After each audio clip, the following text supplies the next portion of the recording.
You little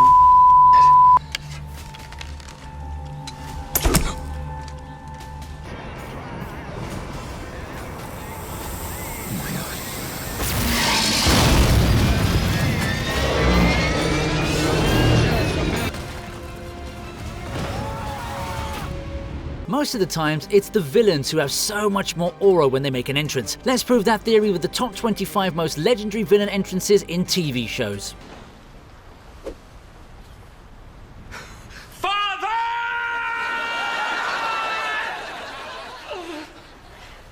Wow, here's a fabulous mood changer if there ever was one. Douglas Rainhome isn't exactly a Joker-level villain, but he does share the same kind of sass, because to him, being fabulous is a lot more important than maintaining a mood at his own father's funeral. Father!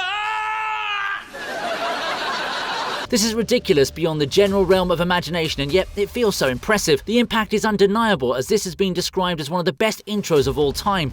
Douglas, speak, priest! Hello, I'm the victim. Nobody really knows what to do here, as the man shows off his eccentric side with antics like the sounds he makes while running up to the coffin. Normally, you'd want to arrest this man simply for wearing a white suit to a funeral, but he sells his introduction to us so well that it's hard to stay mad at him. Goodbye, Father. Matt Berry sure went all out here, didn't he?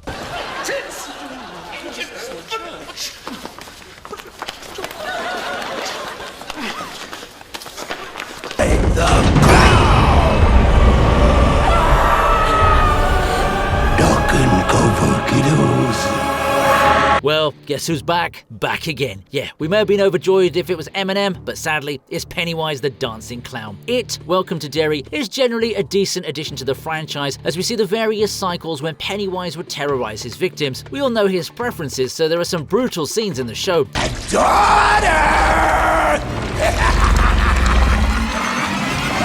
However, the actual appearance of the modern horror icon comes here, when he dances around as Matty and then transforms into his true monstrosity. This naturally scared the kids, but it also took the audience aback.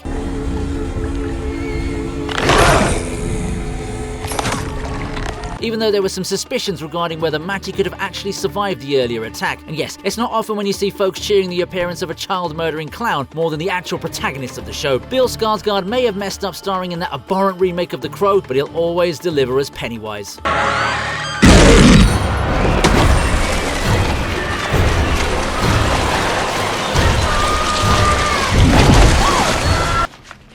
Where is it? What's the matter with you? I just said we're closed.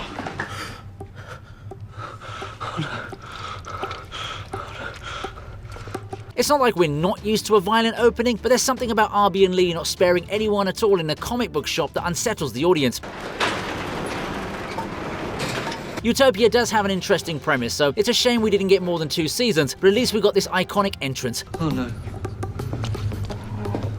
It's not dramatic or sudden, but the presentation hits the right spot and the actors do phenomenal jobs portraying their characters. You feel sorry for their victims, because a comic book store isn't the kind of place where you'd expect to see such violence, but at the same time, you're in awe of these villains.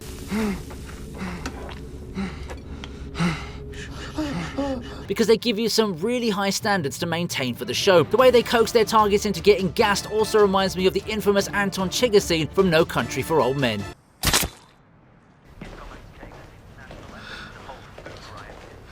What? No, look, we're closed. What are you doing? Come here a minute.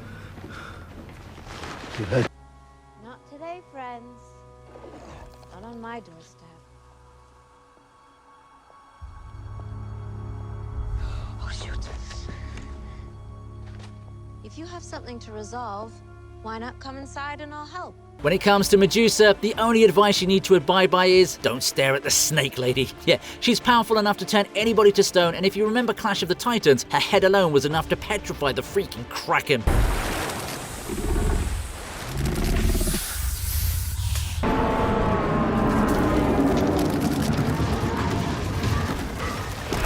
In the new Percy Jackson show, she may have only had 4 minutes of screen time in this episode, but she nailed it in every single second. The gift the gods gave me is that I cannot be bullied anymore. I think the idea of presenting her as a normal fancy woman may not have rubbed fans the right way, but I still think it's pretty effective, considering there's a general sense of mystery regarding her. I mean, we all know what she's famous for, so switching it up wasn't all that bad. Plus, that entrance had a lot of aura too. The kids knew they had to shut those eyes instantly.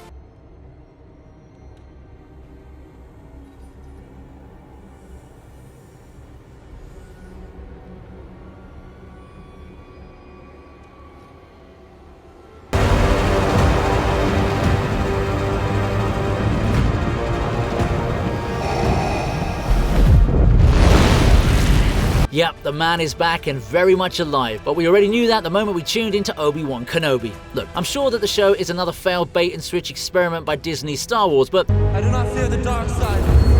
I see through the lies of the Jedi. I'll take any interactions I can get between master and student. Now, there's a scene with Obi-Wan seeing visions of Anakin Skywalker putting on his Vader suit, which is pretty cool and all, but the main entrance is definitely when he makes his entrance at the village. It may not match up to the OG Darth Vader or even the hallway scene from Rogue One, but it's still a peak moment that I can't ignore. The way he terrorizes the villagers obviously added to the scene, but I think Obi-Wan's expressions perfectly echoed ours as well.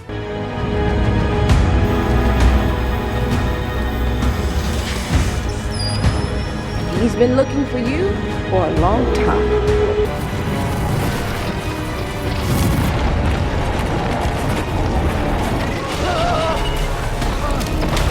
I've said it time and time again, this should have been the main villain of Game of Thrones. The Night King had everything we needed in a core antagonist and should have been there right till the very end. Now we all know there's the first entry where he turns the kid into a White Walker.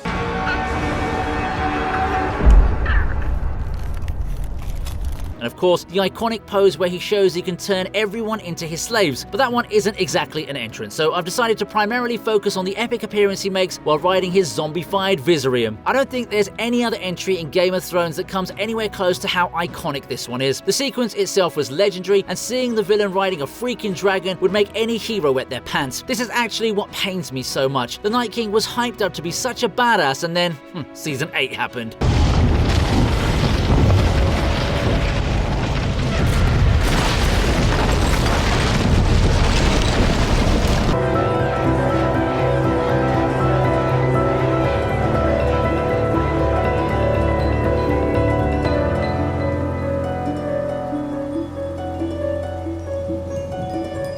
Just like the first season, it looks like the tradition carries on here in Squid Game Season 2. Gihan was out here like, I'm gonna put an end to these darn games, but then the frontman's like, nah bruh.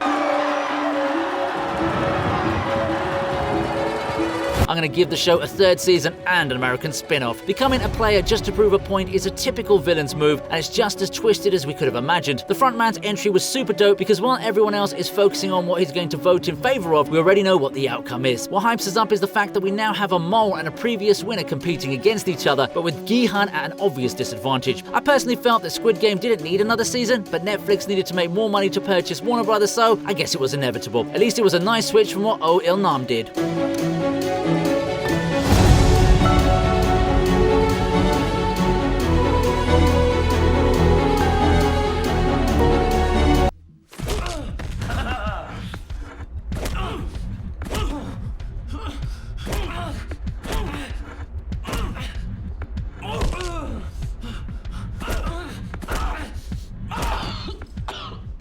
Well, this one's a crazy introduction, and it gives us a glimpse into one of Breaking Bad's most memorable villains.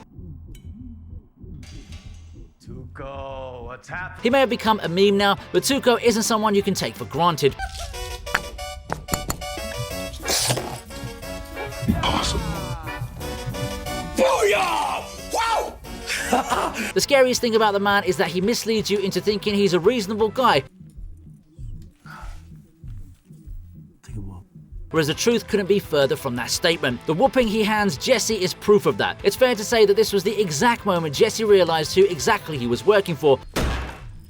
I don't need your punk ass to vote for me! And probably figured that Walt should have handled this situation. But yeah, Tuco does establish himself as a big bad gangster, and it couldn't have come off any better. He may be a horrible guy to do business with, but it's not like he cares about your opinion either.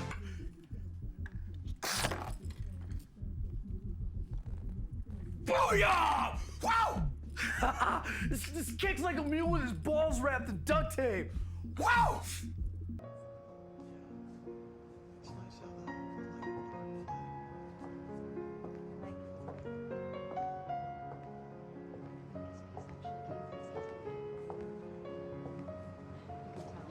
Kingpin is one of the greatest Marvel villains to be portrayed in live action, and I'm obviously referring to the one played by Vincent D'Onofrio. Meeting the man himself is like an experience, as we see here when Vanessa casually greets him. Wilson. Now, she may not have been overwhelmed like we were, but that's because the man's soft on the woman he likes. We don't see his face for the most part, but when we do, it's an instant connection. A rabbit in a snowstorm. The fact that he plays an immaculate villain is a whole other conversation, but simply seeing him here was a crazy moment for fans of the show. It is a simple scene, but it conveys so much about Wilson Fisk and who he is as a person. I'm so glad he's in the MCU as well, although I wish the writers tried to at least come close to what we saw in the Netflix series.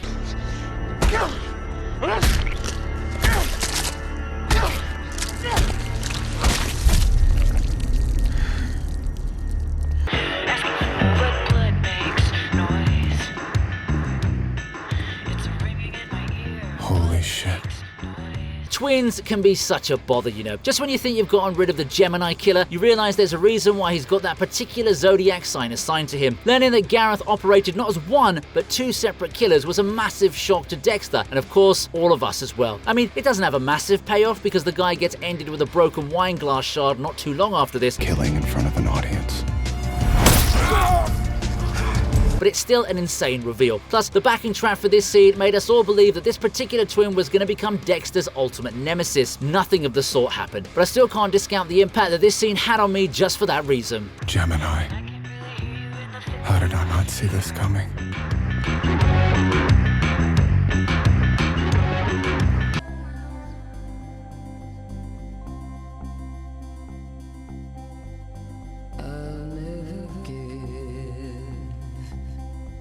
Now, let's meet the most villainous name ever. I mean, you're never going to meet a heroic character named Villanelle, are you? This is such a specific scene, but it also shows us what to expect from the show's main villain. Also, I find it extremely unsettling that Villanelle copies that dude's smile in the exact same fashion.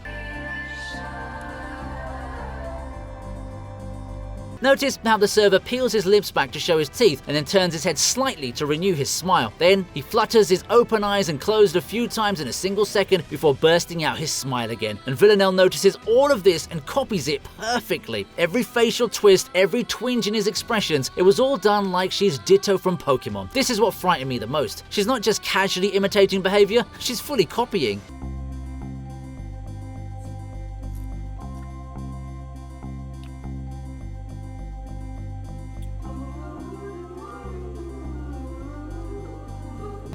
Stand ready for my arrival, worm.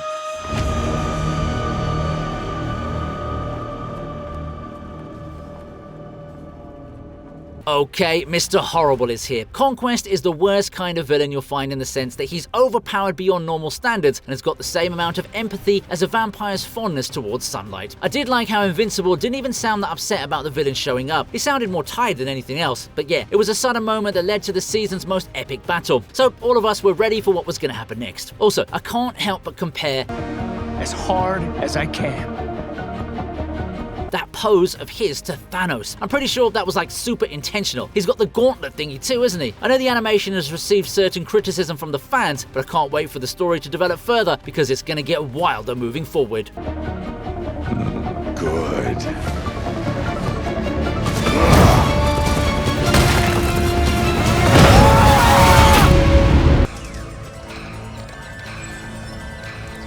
Security, report to main engineering. We have an intruder. Here's a next level intro from a classic show. No Star Trek antagonists are as instantly recognizable as the Borg, which made its formal debut in the Next Generation's famous episode Q Who. While TNG's early seasons were uneven, this moment left a lasting impression on fans. In the episode, Q flings the Enterprise thousands of light years away, where the crew finds a planet completely stripped of machinery. Soon, a mysterious vessel approaches, and when Picard orders it on screen, viewers witness the Borg cube for the first time. Data notes the ship's alien design and lack of detectable life and attempts to communicate fail.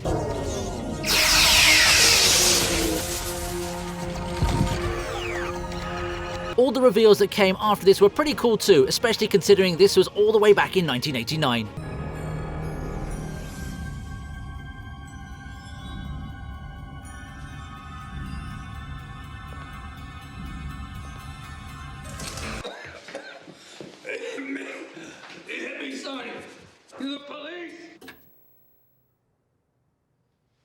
The Shield sure started it right with Vic Mackey. He may not have been an outright villain, but he sure as heck wasn't a hero and committed quite a few shocking crimes throughout the show. When the viewers tuned into the pilot of The Shield, they anticipated a hard-edged cop drama where Detective Vic Mackey and his strike team brought down dangerous criminals. What the hell, man? Hey, look at that booty. Looks like you got some kind of third nad going down there. Let me get that for you. No way! By the episode's conclusion, however, it became clear that Mackey himself was the show's true villain. From the start, he's portrayed as a rule-breaking officer with brutal methods, but the pilot ends with an unforgivable act that defines him as a villainous protagonist. That drug raid showed Mackey abruptly murdering Crowley, shooting him point blank. The moment shocked audiences and signaled this was no ordinary police show. It ultimately defined Mackey's arc, establishing him as a ruthless figure who would one day have to face the consequences of his own actions. I'm giving you one chance to let me know where you're hiding now. I'm sorry. I wish I could.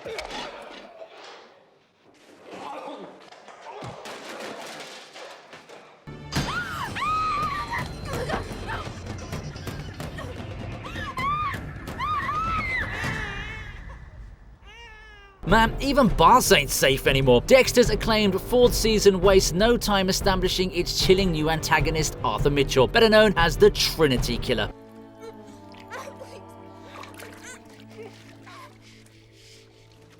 The season opens with what appears to be an ordinary scene as Arthur prepares a bath. That normalcy quickly unravels when a woman enters and Arthur attacks her, revealing this isn't his house. What follows is a cold, methodical murder carried out with disturbing calm as Arthur murmurs reassurance while watching his victim's final moments unfold.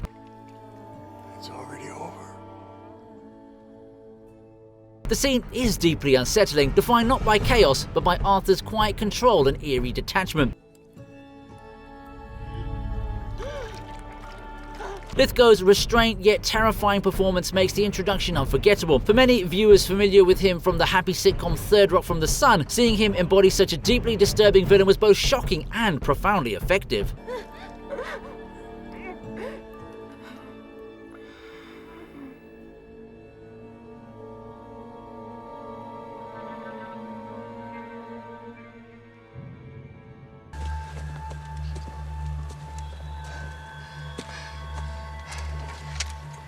You little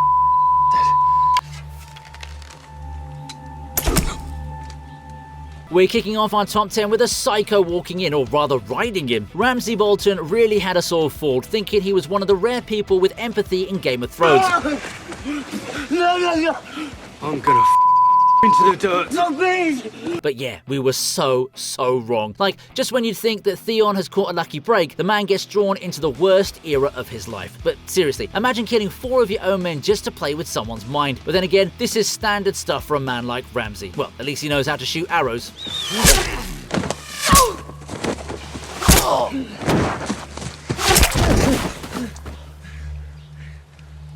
Pides Nacho Ibarra. Allá está García, López. ¿Ese es Pinilla? Sí, Pinilla. ¿Ese es Pinilla? Hey. Pues Pinilla. Well, it's finally time to meet the boss man himself. Pablo Escobar is essentially introduced to us here, so it's not like a traditional entry. They didn't play by the same rules. Even so, it does a great job of establishing what he's capable of and what he can do to those who oppose him. Yo soy Pablo Emilio Escobar Gaviria. Mis ojos están en todos lados, o sea, ustedes no pueden hacer una puta sola mierda en el departamento de Antioquia sin que yo me entere. Sí, señores, no pueden mover un dedo. It's not flashy or anything like that, but it makes a massive impact. ¿Usted cómo sabe mi nombre? Usted es el coronel José Luis Herrera. All those guys were scared to death, and rightfully so, because this isn't the man you need to show your bravery to. As a matter of fact, it's better to be a coward in front of him. He is indeed the Don. Venos, venos. Listo, pues. Sí, vamos a dejar pasar los camiones. Déjenlo pasar.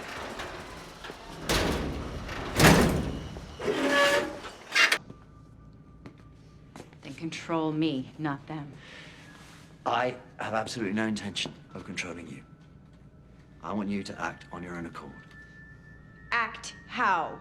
We just love the trope of meeting a villain in a police station. Kilgrave is a great example of that. Jessica. It's such a sincere moment from the villain as he talks to Jessica Jones here, and you almost want to side with him simply because of the acting. Like, how is David Tennant so good at playing an absolute psychopath on one hand, and then a man who refused to ever carry weapons on the other? Anyway, my focus is on Kilgrave. Look for my present. And when you're ready, I'll see you at home.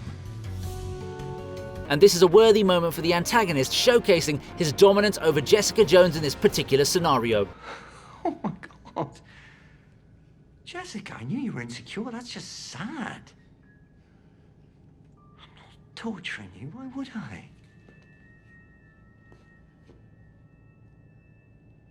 I love you. Are you scared? You should be.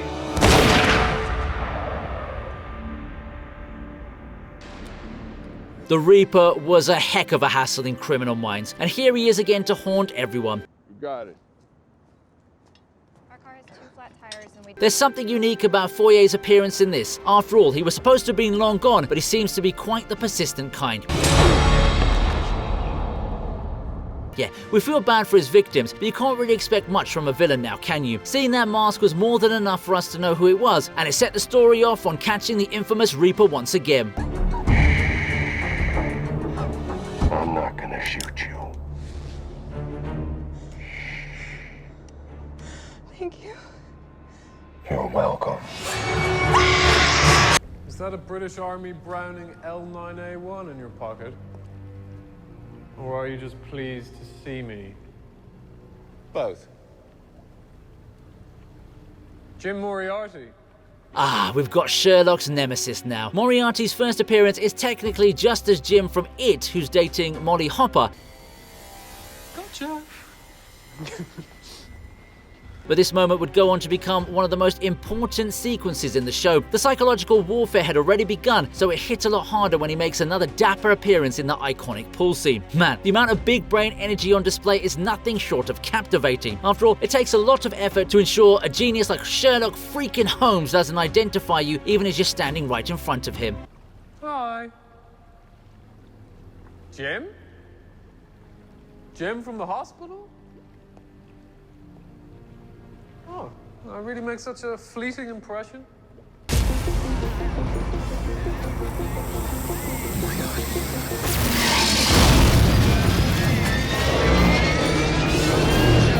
Yep, this is the moment that made us all go, now we know Homelander. The Boys may have become a bit too on the nose with its beliefs of late, but Season 1 will remain the best of the lot. We did get introduced to Homelander earlier, but that was his fake persona as a superhero. The playing scene is when we see him in his true element as a supervillain, and boy, he doesn't disappoint, not one little bit. Taking out a kid in the very first episode pretty much told us what we should expect from the show, and it went on to create a modern legacy for Homelander as a character.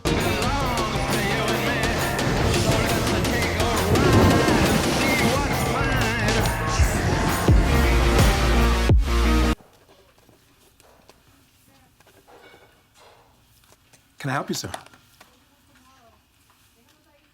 Diet Coke, please. Can we really have a list like this without that legendary innocuous meeting? Gus Fring is such a recognizable villain thanks to a memorable performance and an amazingly written character. His first scene with Walter White had so many great interactions, especially when you realize how alike they are. I don't think I am. I found it amusing how Gus was so insulted when Walt suggested they were alike. It hit him so hard that he couldn't resist breaking character to deny it. But yeah, this is how legends are made. Will I hear from you? I have your numbers. You can never trust a drug addict. You can breathe. You can blink. You can cry. Hell, you're all gonna be doing that. I think I speak for everyone when I say that nobody likes this guy. Negan's character made decisions that severely affected the show's popularity. And what I can do. You work for me now. But we can't deny how amazing his entrance was. We all knew that we were going to lose some characters at this point, but the fact that they made us wait till the next season for that shocker. This is Lucille. And she is awesome. is still unforgivable in my book. Having said that, I'll give credit to this scene because it totally shifts the balance power over to the bad guy.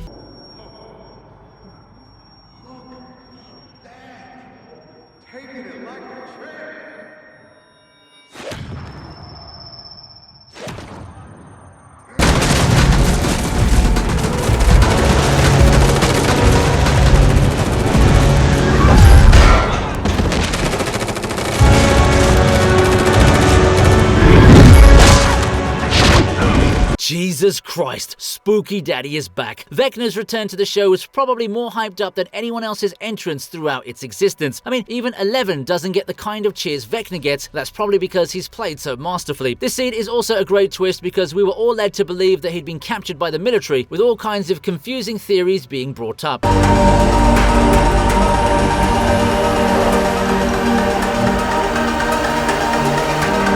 It was a great way to leave the audience completely unprepared for this brilliant reveal. Watch out!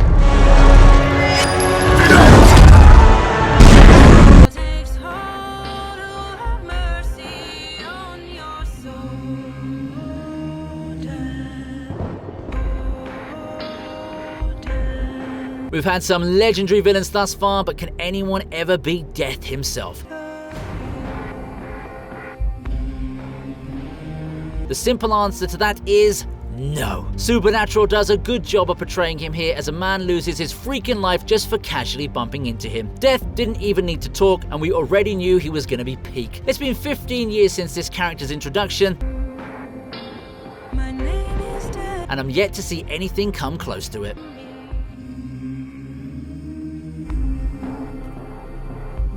You're walking, pal. Hope you liked the video. Please subscribe to the